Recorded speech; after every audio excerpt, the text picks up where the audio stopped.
Saint-Denis, Gennevilliers, Aulnay-sous-Bois, Point commun, banlieue, c'est le concrete. Djeneba, Sarah, Aya, Leila, Point commun, banlieusarde, ce sont nos roses. Piano, peinture, violon, danse classique, poésie. Point commun, art. On mélange tout ça et on a les artistes. Artistes, comme dirait un poète, sont les roses in the concrete. Des banlieusardes qui ne sont pas censés faire leur art.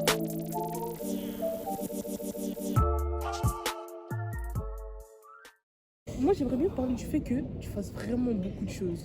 Ouais. Parce que par exemple, tout à l'heure, bon, on cherchait, parce qu'il n'y a pas encore le budget pour le trépied, et elle me sort un appareil photo. C'est en argentique. Ouais. Un argentique. D'ailleurs, on peut le montrer même.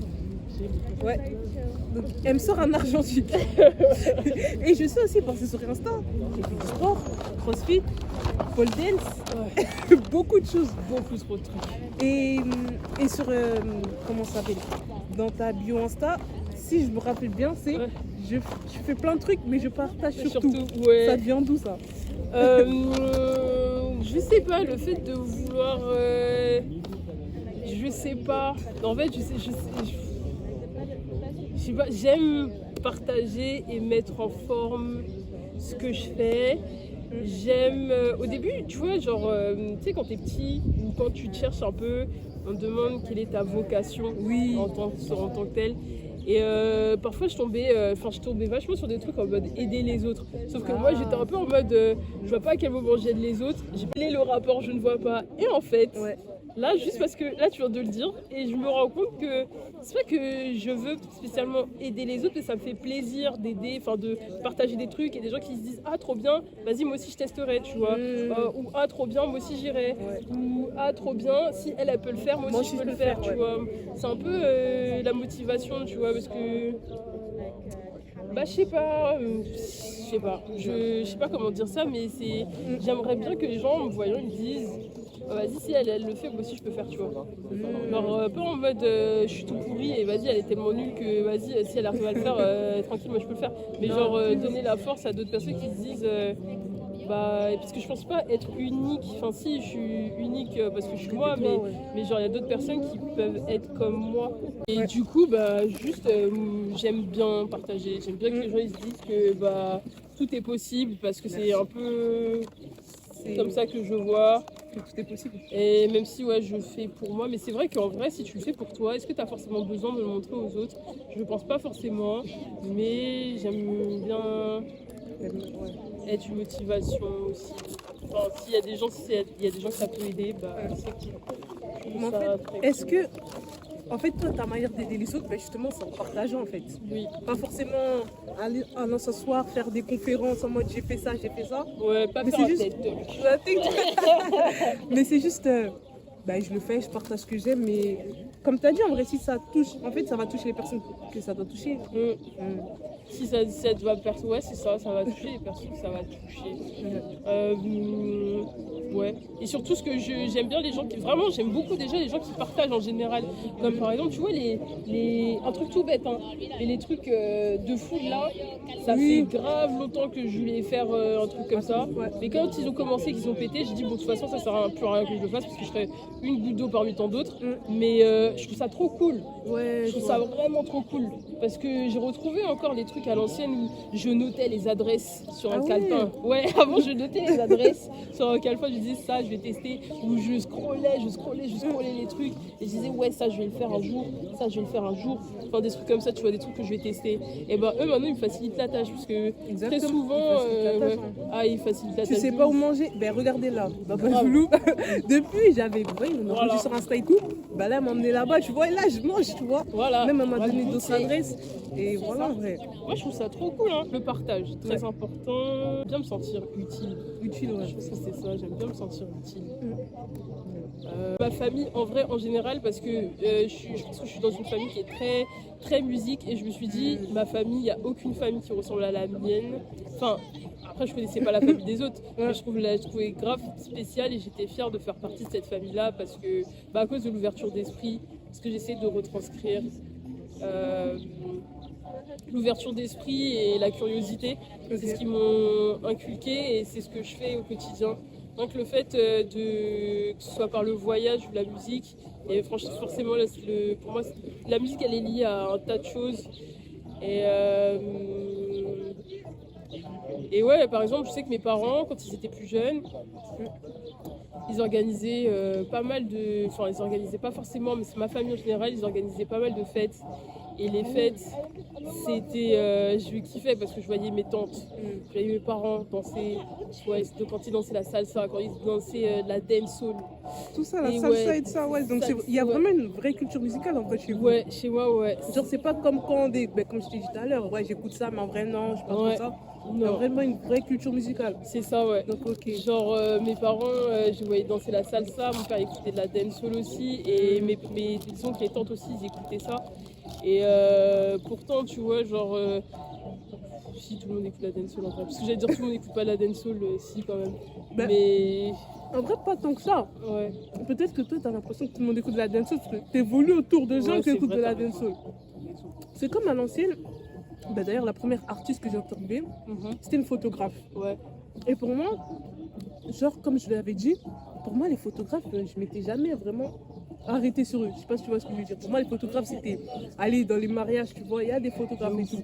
Mais que ça soit un art aussi truc, tu vois, et que maintenant, un peu tout le monde ait un appareil chez lui en vrai, pour moi, dans ma tête, c'était pas comme ça. ouais, Et je me suis dit, peut-être c'est comme ça à cause d'Insta, tu vois. Parce qu'en fait, moi, quand je suis allée sur Insta, ben, tu vois, quand tu suis un tel, t'as plein de recommandations et autour de moi, tout le monde fait de la photographie. t'as capté. Et dans ma tête, c'était, ah, c'est un noob, c'est un bête de truc en vrai. Ouais, Mais parce que j'ai voulu autour de ça, c'est comme, ben, tu vois, là, le DJing, puisqu'on a dit que ça se dit, ouais, le DJing.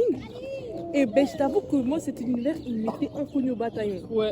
Moi, j'ai découvert ça, ben, attends, cet été, non, bah non, l'été n'est pas encore passé, Oui, mais début d'année.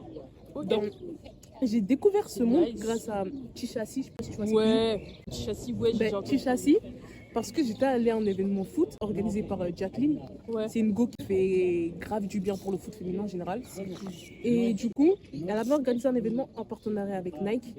ouais. Et elle avait invité, ben, en tant que DJ, Tichassi. Mais moi, j'ai pété un câble.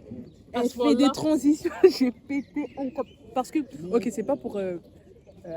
comment dire ça, comment dire ça, mettre le discrédit sur les autres DJ qui sont pas seulement elle. Ouais, Mais tu vois, ils mettaient des musiques, ok. ouais, ok. t'es en mode. Elle est arrivée, j'ai pété un câble. Déjà, j'arrive, je vois une Renoir qui arrive. C'était la seule fille parmi les DJ. Déjà, dis bien. Ça aussi, on en parle là. Les meufs DJ, s'il vous plaît. Bon, il en faut plus. Il en faut Genre, plus. Je te laisse finir et après, Ok. j'en parlerai. Et déjà, j'arrive, tu vois, je vois une meuf Renoir et tout ça. Ok, tu vois, tu prêtes. En fait, inconsciemment, tu prêtes un peu plus l'œil, tu vois. Je vois, elle arrive. Je vois, elle commence à faire des transitions, j'ai pété un câble. Pourtant, DJ, comme on a dit, en fait, c'est comme photographe. Ouais. Tu vas à des fêtes, ok, il y a toujours l'ongle, tout ça, qui a une enceinte, qui ramène. Mais c'est jamais un truc que je me suis arrêtée. Et depuis elle, bah, en fait, j'ai commencé à me documenter et tout sur les DJ. Elle, je l'ai suivi et tout. Et c'est vrai que c'est un vrai monde, quoi. C'est Ouais. un vrai art. C'est Ouais. un vrai art. Et ce qui est marrant, c'est que, comme tout à l'heure, on a dit, il y a les DJ hip-hop, ouais, dans la communauté, tout Ouais. ça. Mais j'ai l'impression que le DJing, c'est pas un truc qui a forcément été important en France, tu vois. Alors que c'est dans la même catégorie que le hip-hop, la sap, le streetwear et tout. Mais j'ai l'impression que c'est pas un art qui a été importé de ouf en France. Je sais pas si tu as le même ressenti ou... Je suis d'accord avec toi. Et même par rapport à ce que tu dis, rien que par rapport aux meufs DJ en général. Alors, on va parler de ça, je vais finir avec les meufs DJ et Vas-y. je vais te parler après des inspirations et ce pourquoi j'ai commencé à bisser en vrai. Ouais, les meufs, justement, moi je trouve que quand j'écoute, quand j'entends mes potes garçons, les gens d'urbaine veulent que les DJ femmes soient moins fortes que les hommes. Et ça, c'est un truc qui me saoule, que j'aime pas entendre. Parce qu'à chaque fois que j'ai l'impression qu'ils se disent. Alors que moi, j'en ai entendu plein, hein, des DJ hommes claqués. J'allais en soirée, leur DJ set, je m'ennuie en fait. Ben, tu vois, par exemple, à l'événement, je vais pas... Moi, je suis pas calée, mais c'était pas ouf. Ouais. Genre, c'était pas ouf. Alors que quand elle arrivait, mais je te jure, Voilà. c'était trop. Voilà, moi je suis désolée, ça faut le dire, parce que à partir du moment où tu vois, où j'ai l'impression qu'ils voient que c'est une femme, ça commence à... Il y en a qui vont dire non, c'est faux, c'est juste le hasard qui fait que... Non, non, je suis désolée. À chaque fois que c'est une go, je limite, c'est limite si ça souffle pas et ça se dit pas, ouais mais elle est trop claquée. Non. Genre, oh mais c'est sûr qu'on l'a prise parce qu'elle est belle. Stop. Ok. Stop en fait. Elles sont parfois, il y en a qui sont vraiment chaudes et qui sont belles, ok, qui sont chaudes et c'est des meufs en fait. Donc stop, ça suffit la légende urbaine que ouais, parce qu'ils vont dire ouais des DJ femmes fortes. Ils vont dire j'ai pas dit qu'il n'y en avait aucune, mais il y en a pas beaucoup. Genre ça se compte sur les doigts d'une main. Stop. Et ok, et énormément de DJ masculins. C'est vrai que c'est DJ en général, on se dit ouais c'est plus les hommes, mais je pense qu'il faut arrêter de discréditer les femmes. Après, même si je dis ça, ça changera rien, hein, ça changera pas leur La façon de mentalité penser, des tu gens et vois, tout, grave. Ils vont quand même se dire ouais bon bah ok les DJ femmes ok tu vois. Mais d'un autre côté je me dis peut-être qu'il y en a de plus en plus. Et quand j'ai commencé à mixer et mon envie de vouloir mixer aussi c'est aussi cette peur de ouais mais je serai parmi là les gars et je vais devoir faire ma place. Et en vrai, je me suis dit dans tout ce que je fais des trucs qui sont pas forcément attribués aux meufs, tu vois. Et même, ouais, il y a plein de trucs qui font que, ouais, je vais pas forcément faire des trucs de filles. Et ça m'empêche pas de les faire, bien qu'il y ait énormément d'hommes qui le font, ou qui se montrent en tout cas à faire ce genre de choses-là. Quand j'ai commencé à mixer, la meuf que j'ai beaucoup écoutée et que j'ai kiffé, c'est elle qui m'a mis à fond dans un genre musical qui m'est très cher. D'ailleurs, restez connectés cette année. Restez connectés. Ouais, restez connectés parce que c'est lié. Okay. On a une exclue, hein. Ouais. Non, mais je vais pas faire de collab avec elle. Si ça se trouve, je vais en faire une. Mais je pense qu'elle est plus trop dedans dans ce qu'elle fait. C'est à l'époque elle s'appelait Petit Piment, maintenant ça s'appelle Benga. Et elle m'a initié à tout ce qui c'est Benga. Moi je dis Benga mais je crois que c'est Banga, enfin tout ce que j'aime pas parce qu'on dirait on mettra à l'insta. Ouais, Banga musique. On mettra à l'insta. Si ça se trouve c'est Banga qu'on dit. Banga, désolée, elle s'appelle Magali. Et Magali et genre elle c'est elle qui m'a fait péter un câble à des DJ sets. Dès que je voyais son nom dans les line-up et tout, j'ai commencé à la suivre sur Instagram.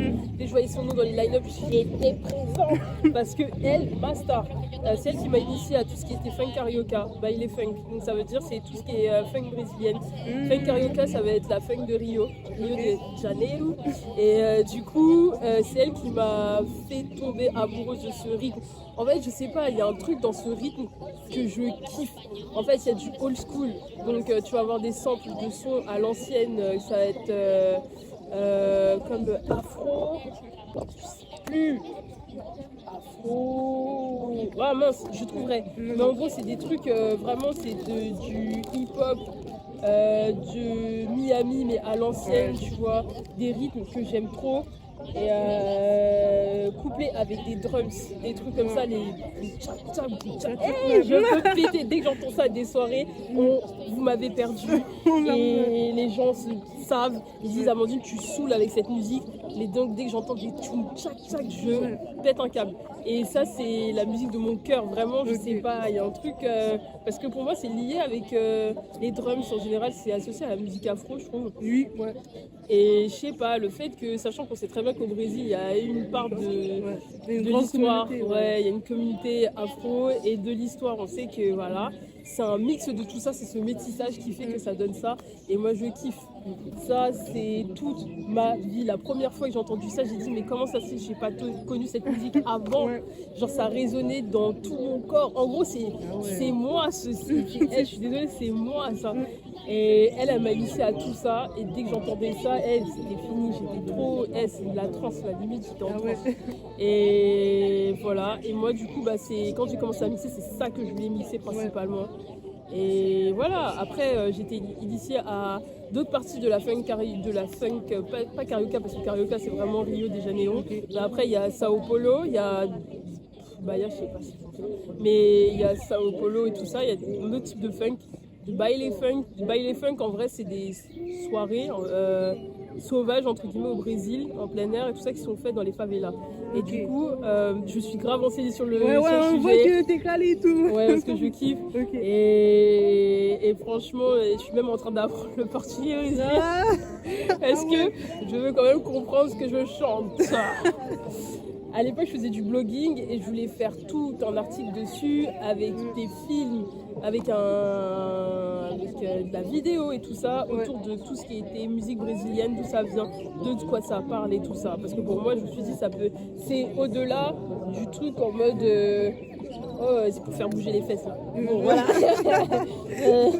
Oui, il y a une vraie histoire et tu voulais rechercher en vrai. Ouais, et je lui partageais ça parce que je me suis dit, ce style de musique là, il a de l'avenir le plus. Ok. Donc c'est Magali qui a fait ça, qui a fait que j'ai commencé à aimer. Et je me suis dit à partir de là que je voulais suivre principalement des DJ femmes parce que du coup j'avais besoin de représentation. Et elle est noire, c'est une femme. Ok. Voilà, donc moi j'ai dit c'est ce que je veux. Ensuite c'est le deuxième DJ que je kiffe, c'est G.O.T. G.O.T c'est une londonienne, je crois qu'elle est indienne. Elle te fait des sets de malade. Oh mon dieu, Boiler Room. À un moment elle était passée en France et je sais plus pourquoi je pouvais pas y aller. Mais j'ai pas pu y aller, mais elle te fait des DJ sets. Moi, G.O.T, cœur sur elle, incroyable. Franchement j'aimerais trop la rencontrer. Bref. Qui est une collab, G.O.T, Mastar. Je suivais aussi le collectif Homelet. En fait, c'était composé de Magali, donc Petit Piment à l'époque, et de Mara.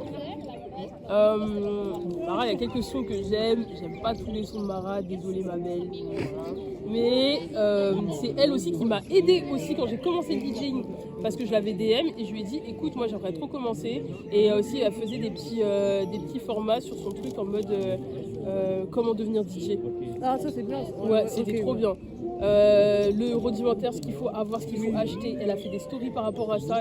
Elle a dit écoute ici c'est ça, je vous explique que c'est un point Q et tout ça et tout ça. J'ai dit mais c'est trop bien, tous les autres DJ le font pas.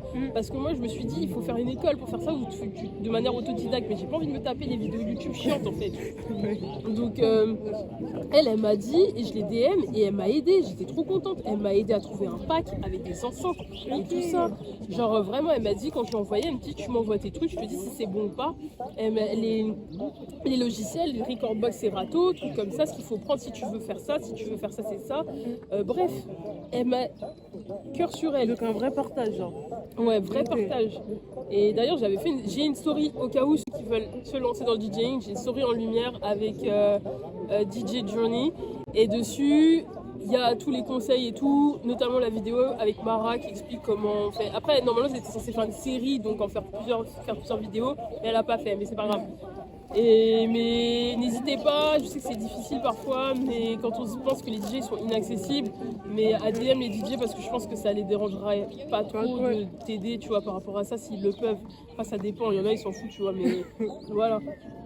En vrai, tous les artistes en vrai, genre si t'es une passion et tu veux DM comment ça se passe, regardez, là la preuve genre d'interview, qu'est-ce qui s'est passé?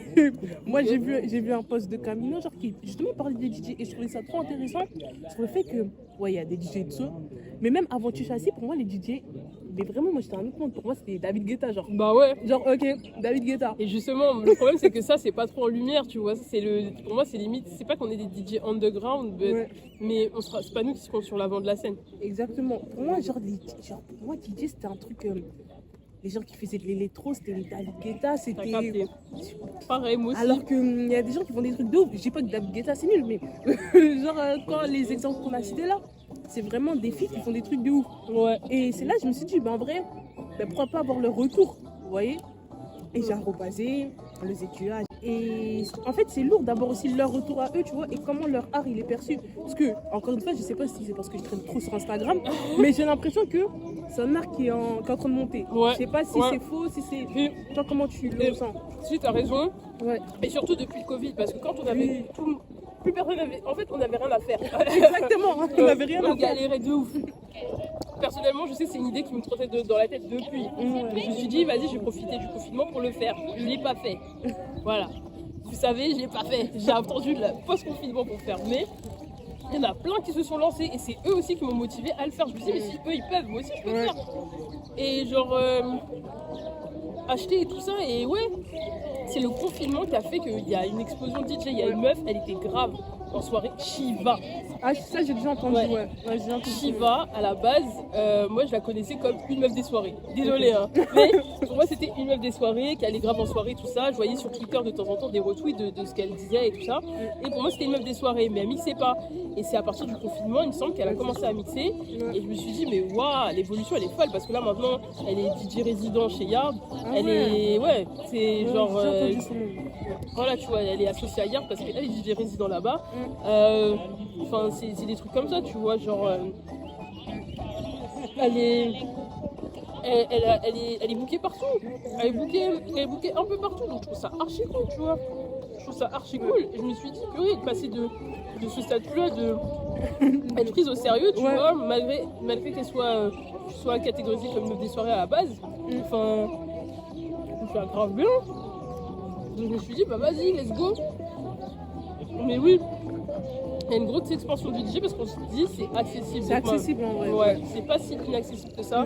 Et bien sûr, il y en a plein qui vont dire, ouais, mais des DJ maintenant, il y en a plein et tout. Ouais, ok. Mais on n'appelle pas tout le monde. En vrai, il y en a plein, on n'appelle pas tout le monde. C'est pour ça que je pense que peut-être c'est souvent les mêmes qu'on voit parce que peut-être qu'on a peur de faire confiance à. Bon, ça c'est dommage, tu vois. Mais je pense que ceux qui percent, c'est peut-être ceux qui sont talentueux. Parce que c'est bien d'avoir les contacts. Ouais, mais il faut prouver, tu vois, faut prouver que t'assures et que t'en vaut la peine, tu vois. Si on te rappelle, c'est que t'as prouvé quelque chose. Voilà, c'est que t'as prouvé, tu vois. Donc voilà. moi, je voulais finir un peu sur la dernière question. Ouais. En vrai, aujourd'hui, comment t'exprimes ton art, surtout le DJing. Après, on pourra parler des autres trucs que tu fais. Wow. Mais comment tu le fais? Comment je fais? Genre, on peut t'entendre faire des mix. On sait que t'as fait un truc avec Yard, Ouais. avec le Citadium. J'avoue, je suis un peu timide. Je suis timide. Non, en vrai, c'est. Je pense que je suis un peu. Au début, je pensais que j'étais une flemmarde, mais peut-être que je suis perfectionniste. C'est la question que je me pose. Parce que je vous cache pas j'ai des mix sur mon ordi que j'ai enregistrés. Pour moi, ils sont pas assez bien pour être publiés. Et donc, j'avoue que tout ce qu'on peut entendre de moi, de ce que je fais, c'est via les vidéos que je prends quand je suis mixée à Star. C'est pas bien, mais c'est ça. Moi, je pourrais vous parler surtout de la manière dont je fais mes DJ sets. J'avoue que mes DJ sets, c'est en fonction. Bon, il y en a pas qui vous diront la même chose, hein, en fonction de l'humeur. En fonction des humeurs. Par exemple, quand il fait beau, là, les musiques que je vois, c'est très funk. Bon, funk, c'est plus le dimanche. J'associe ça au dimanche. Funk, disco funk, là, c'est dimanche. C'est dimanche, jour de ménage, tout ça. En mode, on prépare la nouvelle semaine. Ça, c'est le soleil comme ça. Ce soleil-là, c'est un soleil afro. Soleil afro, j'aime bien. Ouais, je sais pas comment vous dire. C'est afro, c'est Amapiano, bien que l'Amapiano, j'aime bien écouter quand il fait chaud. Là, ça va, il y a une petite brise. Donc, je dirais, vu qu'il n'y a pas de nuages, vous pouvez aussi mettre de la house. Parce que house, c'est très soleil aussi. Je sais pas si vous voyez ce que je veux dire. Il y a de la house qui est très ensoleillée. J'aurais trop aimé insérer des musiques dans le montage. Ouais. Et genre des musiques. L'hiver, j'aime bien écouter de la trappe. Je comprends. L'hiver, c'est la grave mood de trappe. Ouais, l'hiver, c'est la trappe, c'est sombre, il fait froid, tout ça. Trappe. L'été, un peu plus afro. Parce que j'avoue, j'aime pas écouter de l'afro en hiver. Enfin, si, parfois, parce qu'il y a du soleil. Mais genre, pour moi, c'est le soleil. S'il n'y a pas de soleil, non. Il y a un petit mood printemps. J'associe grave ça au FR. J'ai vraiment pour ça. La musique, j'écoute pas mal de musique FR. J'ai plus tendance à mixer du FR quand on est au printemps, quand c'est des moments de transition. Genre, je sais pas comment vous dire ça. Quand tu dis musique FR, tu parles de quoi exactement? FR. Alors moi, dirais, c'est pas forcément du rap, ça peut être du R&B FR, mais quand je dis R&B FR, attention, je n'écoute pas. Là par contre j'avoue je suis un peu difficile là-dessus parce que il y a des trucs j'aime pas. Oui il y a des trucs que les gens vont trouver ça nul mais moi j'aime bien. Genre par exemple j'ai des potes, je sais que c'est depuis que je traîne avec un certain pote, Jason, si jamais ça passe dans le message. Que j'écoute pas mal de rap FR, je mens, c'est quand je suis dans sa voiture. Lui il écoute tout ce qui est Largo, Isvé Barbare et tout. Ouais. Je connaissais de nom, mais j'écoutais pas spécialement. Il m'a initié à ça, donc ça j'aime beaucoup. J'écoute parce que Jason, je fais un peu de pub pour toi, il est beatmaker. Du coup, beatmaker, okay. On mettra son Insta ou quoi si vous voulez chercher un beatmaker. Ouais. Voilà. Il est avec le studio Novice Sound. Mais bref. Et du coup, il écoute beaucoup de musique aussi. Ah oui, et ça aussi, c'est un truc que je cherche chez les gens en général. Genre, au début, je pensais que je m'en foutais, mais je crois que c'est une place importante quand même. Les goûts musicaux des gens, genre En fait, non, c'est déjà leur ouverture d'esprit. Et je juge leur ouverture d'esprit par rapport à ce qu'ils écoutent aussi. Si ils sont pas très ouverts sur certains styles de musique. Ouais. Ou bien, en plus, ça peut être des styles de musique vraiment bateau, hein. Mais ils sont pas ouverts là-dessus. Je sais déjà qu'on sera un peu limité, ma foi. Donc, ah ouais. Ouais. Donc en vrai, c'est une vraie place pour toi, genre la musique et tout. Ouais. Ok. Et en plus, j'avais posé des questions à mes potes. J'avais dit est-ce que vous pourriez vous poser avec quelqu'un qui est pas ouvert musicalement parlant. Donc en gros, c'est ça, tu vois. Ouais. Enfin, je sais que l'ouverture d'esprit, musical, c'est trop important. Enfin, si t'as pas ça, je sais pas si on pourra composer. Parce que aussi, vu que j'écoute un tas, aussi, je suis désolée, mais je juge. Les gens qui écoutent trop de commercial, j'aime pas. Je comprends exactement ce que tu veux dire. Les gens qui écoutent les musiques TikTok, no shade, mais en fait, j'ai l'impression qu'ils ont commencé à écouter la musique en 2019. Tu vois ce que je veux dire? Non, mais c'est pas ça. Avec tous les trucs commerciaux. On vous a pas demandé d'avoir une culture musicale de ouf, genre connaître vos classiques R&B 2000. Mais il y a un minimum. Comment je vois, il y a des gens qui c'est maintenant ils sont courants que Beyoncé faisait partie des Destiny Child. Moi ça me pose un problème, tu vois. Genre, par exemple, moi ça me pose un problème personnellement. Que DJ, pour moi c'est aussi des gens, je trouve, ils ont une culture musicale de ouf en vrai. Ou pas forcément. Parce qu'il y a des DJ qui sont spécialisés que dans l'électro, que dans le rap, que dans les ils ont quand même une culture musicale, je pense. Ah parce que je trouve qu'il y a un travail de recherche. Parce que même... En fait, c'est ça, un travail de recherche. Parce qu'en vrai, même si les gens ils pensent que... Non, en fait, je sais pas, ça dépend du DJ. Hein. Parce que je suis en train de me dire, parce que je me suis dit peut-être, quand tu veux faire des transitions et tout ça, mais on s'en fout. Parfois, c'est pas forcément une transition, c'est juste parce que t'aimes la musique, tu vois. Genre... je sais que je kiffe ça, je kiffe et j'avoue ça m'intimide un peu. Mais à un moment sur mon Insta, je pense qu'on se suivait pas encore. Et sur mon Insta, je faisais des blind tests pendant le confinement. C'est ça que je faisais, un peu des blind tests. En gros, je mettais des samples et je leur demandais, en story aux gens dans quelle musique actuelle ou bien après, genre early 2000 ou 90, ça a été utilisé.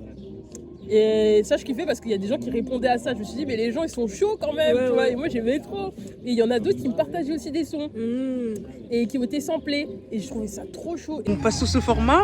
T'aurais pas un dernier conseil genre je dirais pas vivez la vie à fond parce que c'est faux. Enfin si, mais vivez la vie que vous pensez mériter.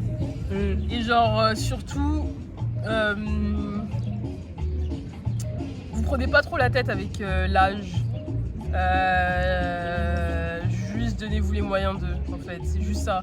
Vous prenez vraiment pas la tête avec les questions de l'âge parce que je vais vous dire un truc. Alors moi j'ai 26 ans.